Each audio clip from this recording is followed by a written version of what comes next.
سلام علیکم من خالیبم بلوگرای کو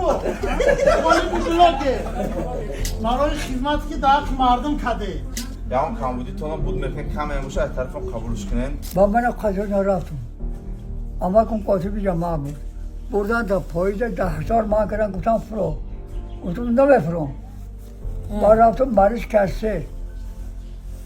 یا آذربایجان میار بود به هوای نام نویسم بعد همی تکنیکای جهانگیر با بای 4 و 5 خون استالین کو خونه نبری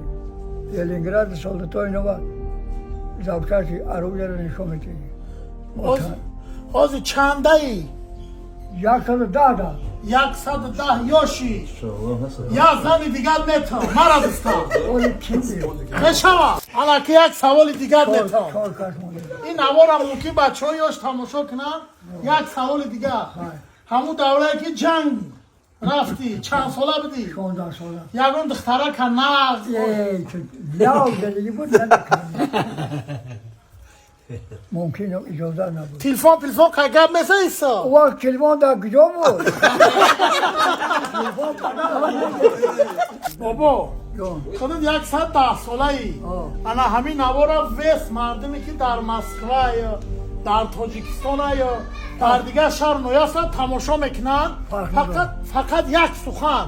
همین بچه های جوان و بچه هایش که 16 17 18 سالن چی گفتنی؟ خدمت کنید در دولت خدمت کنید چه خولیگانی نکنید اگه دولت در شما مانگو 100%. خلق خرانی خلق پوشانید کی بکنه؟ باید شما کنید اما اتو شد هرچی جب پلشو خولیگه آه خدا را شکر نامعقل کردیم نامعقل مهنت خدا خولیگه مهنت خدا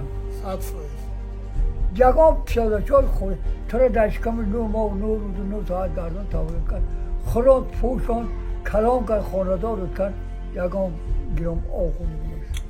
اینو فهمده گره بدم گوشی کرد پروردگار نگهبانت یا نشد دقمون دا کن سخت دا کن هست تو داشت خواهی دادو کمر بده پناه